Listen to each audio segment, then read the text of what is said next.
Hello everyone, Griffiths here, or as you know me, Ceri the Crafter. Well, it's that time of month again where I'm doing 10 questions. Now, if you're unfamiliar with the 10 questions thing, probably about every 6 or 7 months I put a call out on my community on my computer. Start that one again, Griffiths. On my community post on my YouTube channel. So if you go to my YouTube channel, you'll see, I think it's home, videos, playlist, podcast, and now I think community or post is the last one. Anyway, so I put it out there, and I put out and say if there are any questions you want me to address, put them in comments, make them single comments, and then I will, after about 6 weeks, I basically corral them all in. I delete that post so that then I don't have to go back and start checking if I answered that one. So I basically cut and paste them all onto a document, said document, and then I answer them 10 at a time. Now, I do have a caveat that you can ask anything you like. I choose to answer or answer not. You know, there's some weird questions out there. So let's get stuck straight into this today. Now, I haven't read these through. All I've done is basically cut and pasted them, and that's it, because I was behind the 8 ball. This video should launch yesterday, but life gets a little busy. So first question, right, I'm going to read it as it was written. I use a lot of glue sticks and I get annoyed by the fact that there is always a little bit left in the holder. I know what you mean. The piece of plastic that pushes the glue up. I really know what you mean. I think you use a lot of glue sticks. I think you use a lot more glue sticks than I do. Very likely. What do you do with the leftovers? Do you happen to have a tip for using leftovers? Okay, I so share that frustration. Glue sticks are not cheap. But the ones I use, I don't feel are cheap. I buy them in boxes of like 20, and I buy them off the internet, because only by buying them in bulk can I bring the cost down. Because if I buy them in the local stationery store, they're about double the price. So that's tip number one. That little bit of glue at the very bottom has always frustrated me, because I'm frugal, let's put it that way. I was brought up with very little money in the family, so you always got everything you possibly could out of everything you had. And there was one point I thought, right, I'll be clever here. So I kept an empty glue stick and I unwound it so that it was all empty all the way down. And then every time I finished a glue stick, I dug that bit of glue out and I put it in there. It took me some months, but it filled up all the way to the top. And then I took a palette knife and pressed it down hard, thinking I was going to create a new glue stick. And I thought I was doing so clever at this. It was a nightmare, absolutely a nightmare. It kind of worked, but the glue was just really stringy and lumpy, and basically I got so frustrated with it, it wasn't worth the effort. So I hate to say it, I'm losing my earbud. I hate to say it, but I now just throw it out. Once I can't get any more out of it, it goes in the bin. If someone else has a unique way of saving that bit of glue, please share it with the community that's going to read the comments, because it frustrates the heck out of me that I paid for that bit of glue and I want it. And it's not just a smear of glue, it's about this much glue in the bottom of a glue stick. So hopefully I answered that one. Sorry, I haven't got a trick for it. I've tried. Doesn't work for me. Number 2, Ceri, I would love to know if there were any times you felt stuck creatively because of your anxiety. Oh, if I got stories. And if you found anything that was helpful. I'm struggling with this at the moment and just wondered if you knew any tips or tricks on how to get back on track. I think a lot of that will have to be, and before I say anything, I'm not medically trained. I have no medical knowledge to be advising you on how to deal with anxiety, okay? I just know that I deal with it because it's part of who I am, and I've had to find ways in my life to work with it. A lot of it will depend on how your anxiety manifests itself. Now, my anxiety does a few things. If my anxiety kicks in while I'm creating something, I tend to go into panic mode and I quickly, and I lose control and I can't function. If I think I'm on a deadline and I'm behind the deadline, again, I get very panicky.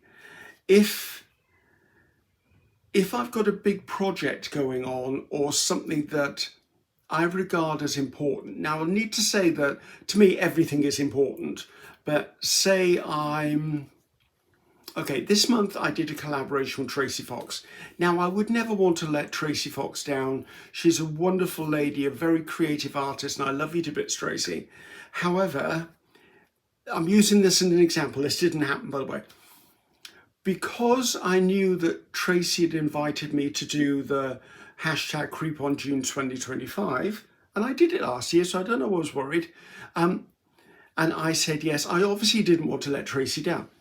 And also knowing that she'd invited other people within her community to do them as well. And as with all of us, I'm sure I'm not being humble here, but I sometimes feel, and this again could be my anxiety, that what I do isn't good enough. And that's not perfectionism, that's a whole nother thing. And I feel like, oh, I'm just playing here. I'm not good enough to this. Look at what these people create. And I know, before you flood the comments, I know I put out good, high quality work. I do very good videos. I'm sharing as much as I can. I try to be as open and transparent as whatever. But that's just the game my anxiety plays with me. You're not good enough. Why are you doing that? Why should we do that? So what it tends to do is it makes me stop and not do what I want to do. So I'll get to the point where, like Tracy's video, I knew probably 6 weeks ahead of time that I was posting that video on June the 9th. I knew roughly what I was doing. I put it off and I put it off and I put it off. I filmed it the day before because I knew I'd said yes and I couldn't get out of it. Not that I wanted to get out of it, but I then put myself under extra pressure because I'm like, oh God, I've got to film this today. I've got to edit it today. It's going to go live at midnight or 6 o'clock in the morning UK time. And that's what one of the things anxiety does to me. It makes me procrastinate. So whereas my brain would be saying, Ceri, just do it. Like if 6 weeks ahead, I'd have gone, I know what I'm doing. Let's just make the video. I wouldn't have put myself through any of that stress, tension, anxiety, and panic. But that's not the way I'm wired. Now, as far as anxiety manifests its stuff while I'm being creative, I am constantly battling you're not good enough. Why are you doing that? Who do you think you are? You can't pull that off. You're not professional. You don't know what you're doing. Why are you calling yourself an artist? That's my internal dialogue. Almost continually, it's my internal dialogue. And I've got to the point where I can not tune it out. It's in the background. And I think that's another reason I share as much as I do, because the love and support that you've all given me, I mean, heck, we're knocking on the door of 89,000 subscribers now, mind blowing. Knowing that there is that much support and appreciation and care and love coming my way from you guys is armor for me to battle away that bit of, you can't do it, you're crap, why are you having a go at that? Because my subscribers said I can. It gives me a layer of armor. There are days when I lose the battle. There are days when I'll be in the middle of doing something and I'll go, I just can't do this anymore. And I throw up my hands and I will, if I've got any wet paint on the go, I'll just use up the spare paint. I'll put a damp cloth over something if needs it and I'll just shut the door and walk out the studio. And that is why sometimes, if you're someone who knows my routine for posting videos, you'll know I post a video, I leave 2 days, I post a video, I leave 2 days, I post a video. I've done that for a few years now. However, if you suddenly go, I haven't had a video off Ceri for 3 days, the anxiety's kicked in. And I basically have shut the door on the studio, and what I normally do is I go and make myself a cup of tea, a cup of coffee, and I sit down and read a book. Because I know that while I'm in the studio, I can't turn my anxiety around. Because there's not only the pressure of a deadline, there's a pressure from me to not fail. And I have to keep reminding myself, I'm the one who sets the targets. I'm the one who set that bar. I'm the one who's committed to doing this thing. I'm the one who writes the planner every year with the array of stuff I have. I mean, the scheduling I go through in December getting ready for January is pretty mind-blowing, to be honest with you. But I function better with structure. So if I can tell you 18 months in advance what days I'm supposed to launch videos on. I have a book full of videos that are ideas to make. I mean, there's all there. If it wasn't for that, it wouldn't function. What was the question? Gossip so much, I forgot the question. Okay, if you get creatively stuck with your anxiety, for me, it's get away from what you were doing. I will very often read a book. Books inspire me. When I read a book, I almost see a video, film, movie in my mind of what I'm reading. That's why it plays out in my mind. That's why a lot of the time, if I've read the book, I won't go and see the movie. Or if I go and see the movie, I won't read the book. Because what my imagination throws up as the story is never equaled by what comes on the movie screen. Another thing I'll do is, and this is only if you're able to do this, I'll go for a walk. I'll go to my museum. I'll wander around town. I'll go for a drive. I get away from the place that's making me anxious. Then I come back, and if I'm still sort of in that mood, I won't try to be creative. I'll clean out a couple of drawers in my studio. I'll do some fussy cutting. I'll do something that's mundane with no obligation and no pressure to complete. If I fussy cut 3 flowers and go, I'm done with fussy cutting, right, I'm going to sort out the sticky tape collection. And eventually something happens and I get back into it. I also am a very disciplined person. I mean, my only source of income is YouTube. So I very much treat YouTube as my business model. I don't work on Sundays. I give myself 1 day off a week, which has only happened about a year ago, but I do stick to that now. Unless there's absolutely something dire, I've been ill and the deadlines are out the window, I take Sundays off. It's the day when I'll do some baking or fill a freezer and I'll do some cooking, or I'll go around for coffee with a friend of mine or something like that. I also have a list of stuff that has to be done every day. Now, I don't overload myself, because if I have a numerous amount of things on my to-do list, anxiety kicks in and I'll shut down. So I usually put 1 or 2 things in. I know ahead of time when I'm filming. And the reverse could happen. Say I came in, well, say I filmed this video today, and I'm like, I'll do another one of those. So maybe I could go down this list and do 2 or 3 months of Ask Ceri, and they'll just be stored on my iPad until I get around to editing them and uploading them. So there's a flip side to it. Sometimes I'm really in the mood and I will do a lot, and it pays off because then I get stuff in advance. The hard thing is if I go away on vacation, which I try to go away on vacation. I'm not doing one this year, but I think, as some of you will know, it's been a tough year and I can't do that. But I'm going to go away after Christmas, before New Year's. I'm not going to give you details because I live alone and I don't want to put that out in the internet. But I'm going to go away, and the pressure is then to have all of my videos and everything scheduled and uploaded for you guys while I'm away. And then when I'm away, I'll drop in a few little ones as well of where I am and posts and things like that. And I know you'll say, Ceri, just take a break. Knowing that I've kept the engine going is enough of a break for me. So how do I get unstuck? Basically, repetition.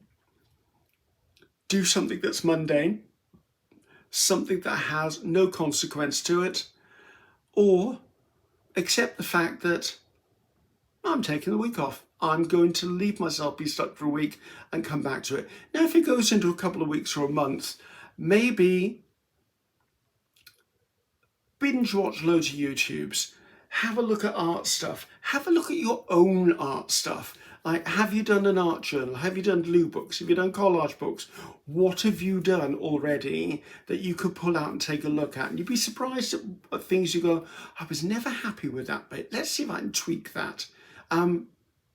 So that's a very long-winded answer, probably at least 5 or 6 minutes worth of answer, but hopefully something in there helps you, and hopefully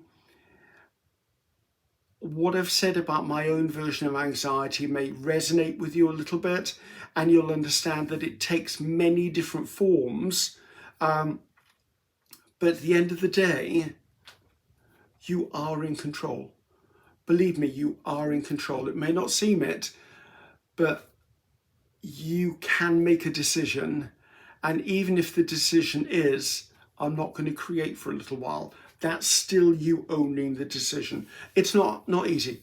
Not easy dealing with perfectionism and dealing with anxiety, dealing with depression. All of that is a nightmare of a thing to deal with. And I constantly get overwhelmed by stuff as well, which is another one. I don't even know which category that falls into. But you know what? My YouTube channel, I think, is 15 years old now. I've managed for 15 years to push and push and push. It's now become such a routine that I cope. I cope with the anxiety. So hopefully that helped you. I really do hope. Let's go on to the next one. At number 3. Watching your latest video, Italian Plum, that was a colour combo for June 2025. And you said something that got me thinking. I think you said that Italian Plum, which you successfully managed to recreate, you didn't think you'd be able to find it in a paint form in the shops. So my question to you is, what, with that kind of colour that you can't find in a paint form and have to recreate on a plate, have you ever liked one so much that you effectively made a whole bottle of it? Or has this just never happened to you? Although you've just reminded me that you're moving away from mixing it. Yes, I have. First of all, a little bit of an explanation. The Italian Plum paint colour, myself, Paola Keane and Estella Banks run something called the Colour Combo every month. It's been going on for 3 or 4 years. I mean, actually, I'll put a link to my website because I've just essentially created the Colour Combo page. Go to that page, scroll down a bit because there's 6 blocks of details coming soon, which are the next 6 months, and then you'll see all of the previous projects. And if there's any you want, there's a clickable link to that video as well. You could go in and do, oh good grief, what is it? I think the hashtag is #MakersColorCombo. I think that's the hashtag. It'll be in any description boxes anyway. Click on that in any of your social outlets and it should pull up all of the stuff, because there are thousands of them. It's not just me. There are thousands of pieces of art that over the years have been created using the Colour Combo, and it's still going on. I've got at least another 2 years worth of Colour Combos set ready to go that are produced by you guys, subscribers, sending them in to me when we put a call out. So anyway, what we did last year, because there was some confusion about colours, and so we decided to go to Pantone colours as our core colours to be pulled from, so that every time we announce the Colour Combo, we try to get the Pantone swatch of colour. We also try to get the Pantone code or name for that colour. And we did that because Pantone is pretty universal. Most people will be able to search and find it. Maybe it's Pinterest, on YouTube, on wherever you are, you'll probably be able to find it. And then you can use the colour you see on the swatch on the screen as a judgment for what colour have I got that's close to it. Or if you're a fool like me, you try and make it every month. Yeah, that's not always successful. So that's why you can't find Italian Plum. I've never seen a paint called Italian Plum. Doesn't mean there isn't one, just means I haven't found it. So, yeah, okay. I made a colour up for one of the colour combos, and I want to say it was something called Light Sage, or it was like a very, very pale avocado, eucalyptus, that sort of bluey green. It was absolutely beautiful. So I'm wondering whether I've got it actually. No, I don't think so I'm looking over at my paints and I don't think I've got it. I loved it so much that I made up a whole 60ml bottle of it to use. I then loved it so much that I painted it onto a piece of paper, took it to my paint suppliers, as in house decorating paints, and they scanned that colour and made that colour up. And that is actually the colour of my kitchen and the colour of my colour of my bedroom. So yes, there was a colour I loved so much, and it was that. I just wish I had a piece of it somewhere, and I don't have anything in that colour around me. Anyway, it's just absolutely beautiful colour. It's really a very pale sage green. It's beautiful. Right, on to the next one. I'm just watching another old one of yours, my first one pull print. I need to do that again. I like that one. And something got me wondering, would it be possible to actually paint patterns with a paintbrush or something, patterns onto a gel plate for your first pull? Yes, you can. You could paint your patterns in whatever you would be creating your print with in the first place. Not sure you can paint ink because ink will bead, but I have painted watercolour on there, but you have to make it quite a thick consistency of watercolour or again it beads. I have painted in acrylic paints on there before putting a layer on top to pull it. I have also seen other people use Posca pens, the Posca acrylic markers on the gel plate.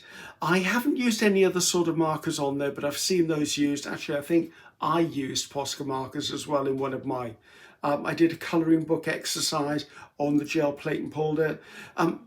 Yes, you can mark make. The only thing I would say is just be aware if you're using anything with a hard nib, be careful you don't push too hard. You don't want to damage the surface of your gel plate. If you're using anything that's very highly pigmented, sometimes you can stain your plate. Now, because your plate is stained doesn't mean it's ruined and it won't work. It just means it's stained.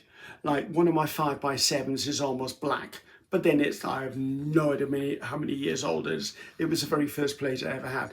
I have soaked it in oil, I've conditioned it, I've soap washed it. It's never coming back. It's that colour. It works perfectly okay. So yes, you can mark mate with other stuff. Number 5. Is Ceri your full name or is it a nickname? It's my full first name. I do have middle names.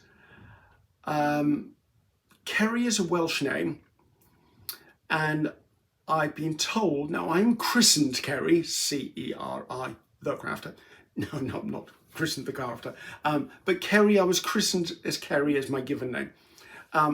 Although I do believe, because my mother told me she was there when I was christened, funny enough, that there is a longer name called Ceredith, which is what the original name was abbreviated from. Hopefully that makes sense. But my name is Ceri. And I hated my name for so long because I'm okay with it now. I love my name now. But for years and years and years, I hated it because everyone, that's a girl's name. Or if anyone would write to me like, Miss C. Griffiths. So I continually battled the thing that I'm a guy. But no one believed me. So, and if I said to anyone, it's Ceri, C-E-R-I, no, Ceri spelled C-A-E-R-Y or something, Carrie as in Cary Grant, do you know what I mean? No, it's Ceri, C-E-R. So I've battled that a lot, but over the time there have been more and more Keris around. Like I think there was a snooker player called Ceri. There's quite a few entrepreneurs whose name was Ceri, so it's now become more run-of-the-mill. It's very rare nowadays to someone go, oh, I thought you'd be a woman. So But there you go. So no, Ceri is my first given name, and that's how it appears on my birth certificate. Right. Ooh, this is it's a long question. Long question. Okay, bear with me. I'm not good at reading these things. Just watching an old video. I'm seeing a trend here. Poppy red, shaved chocolate, and mint green. That would be a color combo. Do not ask me which year that was from. And you mentioned you might want to frame it. So that got me thinking, how much of your art do you hang on your walls? Obviously, with the caveat that some won't be suitable, e.g. journals, and what's your process? Do you make art for specific areas, only hang up pieces you really like once done, and try to find the right space for them? Do you rotate them? If so, what do you do with old pieces? Do you give them away to friends? I know you don't sell them. You said that. How much art do you hang in your house? Just one or two pieces per length of wall, or is every wall covered? Do you hang them in private areas but leave more public areas like your living room completely relatively free? I don't expect you to show your home because of privacy, but I'd like to know the approach. That was a long question. For the longest time, I didn't hang my artwork anywhere because I didn't think it was good enough. I thought if I was hanging my stuff or even framing it next, if I framed something and mounted it and put it on the wall, I felt that was very presumptuous of me. I have changed that attitude over the time. I have visited lots of museums and galleries, or something in my eye, around the world. And without being too crass, I have seen some utter crap hanging on walls or on pedestals or displayed. And I look at it and go, really? And I'm being judgmental of my own work. So I have accepted that what I produce is good enough to decorate a wall of my home, or be on an easel, or be created as a card front I would send to someone. I'm happy with that now. I do have art. It's funny because the one place I don't have art hanging is in my studio. Probably because I don't want to start knocking holes in walls.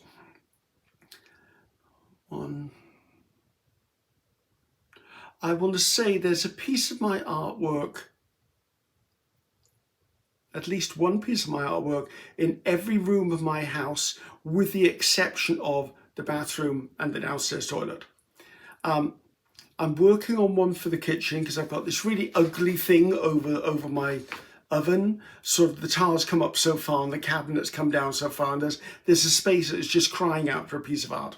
And I was planning on making one of those vintage looking kitchen signs, and the wooden panels over there. And have I got around to it? No, and it's about 2 years now. Procrastination, let's not go there. Do I create specific things for specific rooms? No. I will create something, and if I love it, I'll go, oh, I'm going to hang that somewhere, and I'll wander around and see if I can find a piece of art that's already up that I'll exchange it for. Or if there's a space that's just crying out for something, I'll just put a new hook up and I'll put it in place. I do cycle through artwork. I tend to get to the point where I'm like, okay, I'm bored of looking at that, now I need to change it. And I will very often, as someone moves furniture around or moves their pot plants around, I'll move my art around. I'm getting braver at creating larger pieces of art. One day I might do a canvas that's quite sizable and put it above my fireplace, to be honest with you. I'm not sure I'm there yet. I do like having stuff on the walls. I will also, if I'm working on a piece of art, and you know when you get to that stage where you're trying to work out what it needs, does it need a focal point, does it need another colour or something, I will very often take that downstairs and I'll prop it up in the living room, or I'll put it on top of my desk, or I'll put it by the fire or something, so that it catches my eye. So every time I walk through that room, it reminds me that it needs something. And very often, it could be weeks, could be a couple of months, I go, oh, I know that needs that, and then I'll be able to finish the piece. And I would rather do that than push through and stick something on it and go, oh, that'll be okay, and it won't be, because all I'll see is that I go, wish I'd never done that. So I do tend to plan art around and actually let it talk to me, should we say. What do I do with art when it comes down off the walls? I wrap it carefully, usually tissue or foam, and it gets stored in some of the mesh drawers I've got around here. I don't think anyone out there owns a framed piece or mounted piece of art from me. And it's not because I'm precious and I don't want to let my art go. I just haven't got to that point where I felt I wanted to give some to somebody. Now I do have, I very often send thank you cards and stuff out with my original artwork that I've created and then I've mounted onto the front of a greetings card. I will make original ATCs, artist trading cards or postcards, and send them out as well. I will send out my original papers that I've made as maybe a swap or a gift or a happy mail to somebody, but I've never actually handed over a piece of my artwork. I don't think it's ever really occurred to me, to be honest with you. Now, if I had a friend moving into, say, a new apartment or a new home, I might make them something as a housewarming present. And then it's up to them whether they put it on the wall or not. But no, I haven't thought about that. The other reason I like having my art around me is it inspires me to do something else. Like I will very often look at something and then there'll be this little like 4-inch square somewhere. I'll go, oh, I like that. I want to explore that piece of it and see where I can go with that. Also, if I have people around for coffee or something, which isn't very often, I lead quite a solitary life because I love being in my studio, so I don't tend to spending time talking to someone. I could be spending time creating something. And when people do come around, it gives a talking point. If anyone probably came to my house and went, oh, I absolutely love that, you never know, I might just take it off the wall and go, yeah, take it with you. Because that's probably what I would do. I have had many people reach out to me and go, oh, are you selling that print? Or are you selling that journal? Would you sell that collection of postcards from hashtag July postcard play? And the answer is no, I don't feel I want to. I think part of that is the fact that the moment I feel that my physical art is a way of earning money, I think it will change my perception of how to create. It will make me then go, right, I need to create for my audience instead of creating for myself. I need to create things that my buyers want, not what I want. So I've always steered away from being commercially an artist who does commercial work. And I don't know why that is, except that I don't want to lose the joy of being creative. I know that when I came back to this country, gosh, 20 odd years ago, and picked up the reins of being a cake decorator again, I was really enjoying cake decorating. And then I was noticed and I had a book deal offered to me and magazine articles to write and tutorials, and I started teaching. And all of a sudden I lost the joy of cake decorating because it became a business. And I don't want to lose my joy of being creative. I like being a bumblebee that dances around and goes from paints to collage to journals to this, that and the other. I love that. It's a mindful place for me and I love it. So I hope I answered that question. I forgot what the question was. Right, number 7.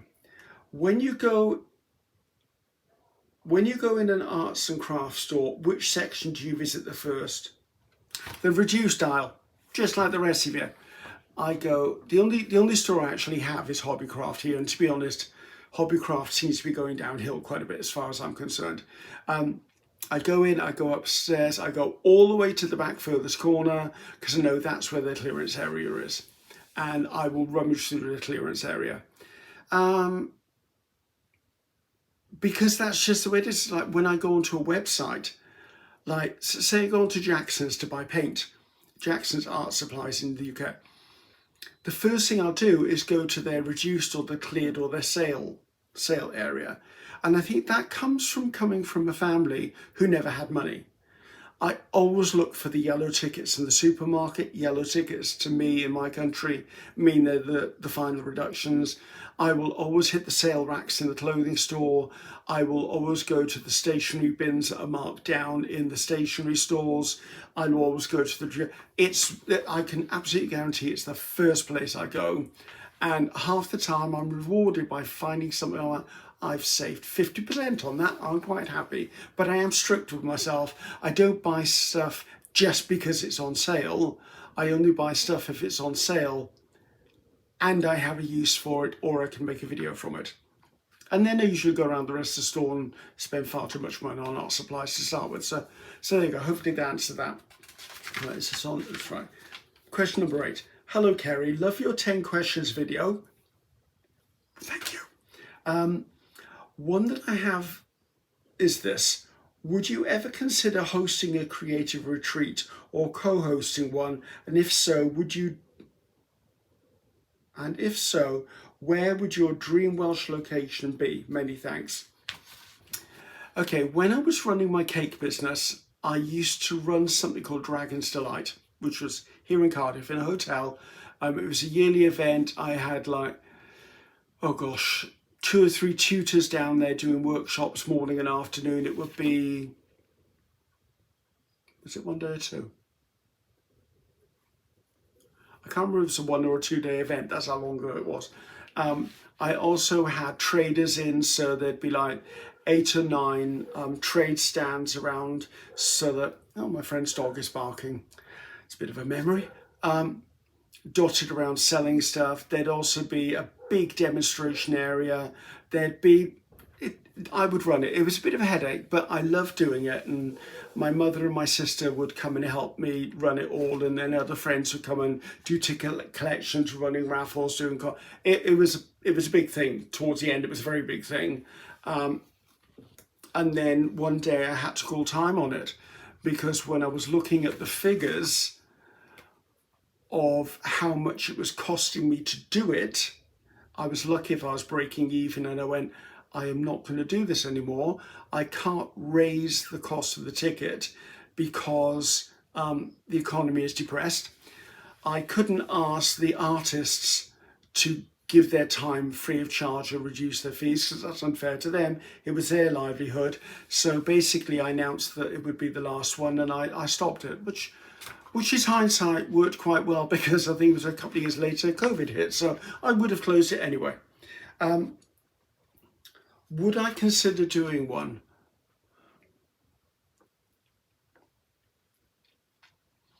I think I'd probably be happier co-hosting one than actually running one myself, because the stress levels and the sleepless nights of trying to put one together is no mean feat. Working with suppliers and just the whole logistics of it, it's massive. I would probably co-fund, as in that if there was a company that wanted to put on an art retreat, I would probably split the cost of doing it with them, and then split the cost of any profit coming back. So it's a 50-50 split. That's kind of what I would do. Would I do it in Wales is a whole nother ball of string. Now, when I look at my demographics for my YouTube channel and pretty much my Facebook accounts, probably 90% plus of you are in America or Canada. Very small amount of people here in the UK. I've got some in Australia, New Zealand, Indonesia, and a few sprinkled in Europe. So if it was going to be a viable, profitable thing to do, it would make sense to do the retreat in America. I know that that sort of isolates a lot of people. Well, you just wiped us all out.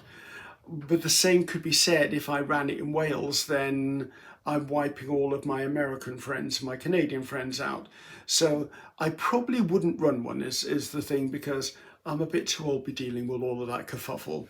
I would definitely support one. I would do my darndest to attend one. But yeah, it's an odd one. I know I sound a bit evasive on that one. I've done it before. It's not easy, and usually the most joy is had by the people attending, certainly not the people running it. And it is not that profitable either. Right. Oh, okay. As far as a Welsh location, if I had to choose a Welsh location, I would say probably the Gower coastline in Wales. It's very, very much go past Cardiff. I think you go past Swansea as well. And the Gower, it's just beautiful there. It's had long sandy beaches, sand dunes. It's beautiful down there. I would probably go there.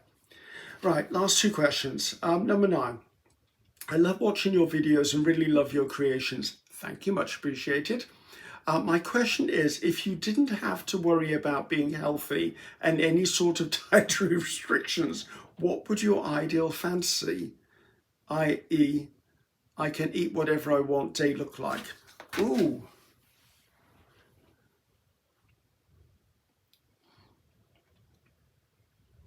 Interesting question. Right, so I'm not going to get fat. I'm not going to have a heart attack. This is, you can do what you want day. Ooh, this is going to be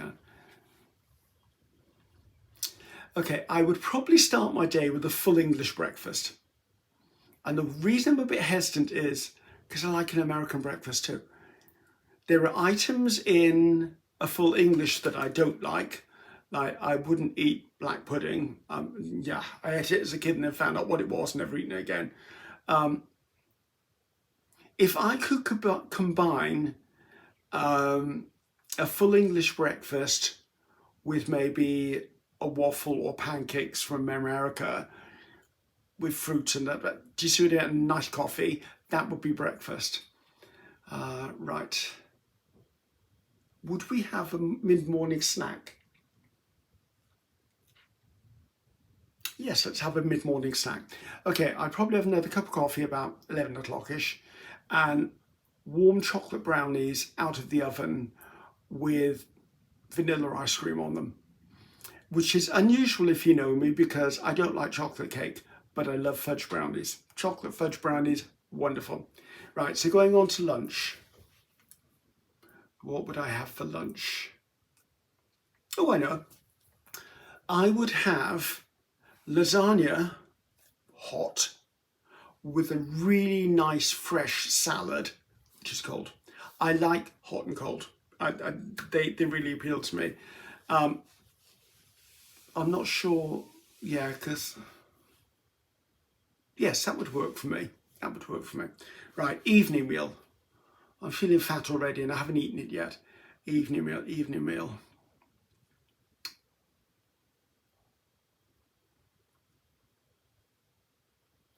I think a really nice pasta dish. Something not too complicated, like maybe a spaghetti or tagliatelle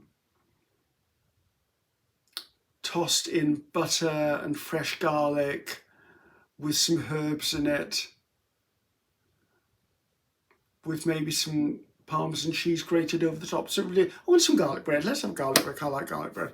That will be that. Do we need to do supper? Well, we're going to be a pig anyway. We'll also do supper. I think supper would be either warm apple pie or warm cherry pie with ice cream on it. I love hot pie and ice cream. And that's it probably. That's whole days worth of food. I'd probably make myself incredibly sick if I ate all of that. But that answered the question. Right, where are we? Question 10.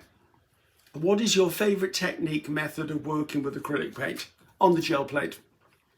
Absolutely on the gel plate, my favourite. I do lots of stuff. I can't reach that either. You can see I didn't prep for this kind. I also like painting with acrylics. I've got several art journals on the go. I've lost track of how many art journals are on the go now. And I did a coffee with Ceri, was it last month? Might have been last month or the month before. And I was explaining that a British artist called Helen Wells, I was watching one of her videos, and her use of art journals, she calls them sketchbooks, is very, very different to my thinking of what I had perceived an art journal to be for. It just changed my whole perception of it, and to the point that I really took that on board, because I'd almost stalled in my creativity in my art journals. I got to the point where I'd do 1 or 2 pages and then abandon it because I'd ruined the art journal because the work in there wasn't good enough. Now, however, okay, if I look around, 1, 2, 3, 4, 5. Currently, there are 5 art journals open, all mid-process, all mid-paint. And I've really got enthusiastic about that again. And so what I'm tending to do is I'm using my gel printing to make backgrounds or papers that I can use to collage backgrounds. And then I'm putting details with paint onto them, maybe faces or designs or patterns. And then I'm jumping into markers and I'm doing doodling, because as you know, I've been on a doodling journey for about a couple of years now. And I've eventually, I don't know, my work has taken another step, and I'm excited by it. So yes, actually I'll link that video as well in the description box below. And that is 10, and oh good grief, that's only 50 minutes. Mind you, I did gossip a lot into this one. Thank you once again, guys. Always a pleasure. And I'm not sure what's coming up next. What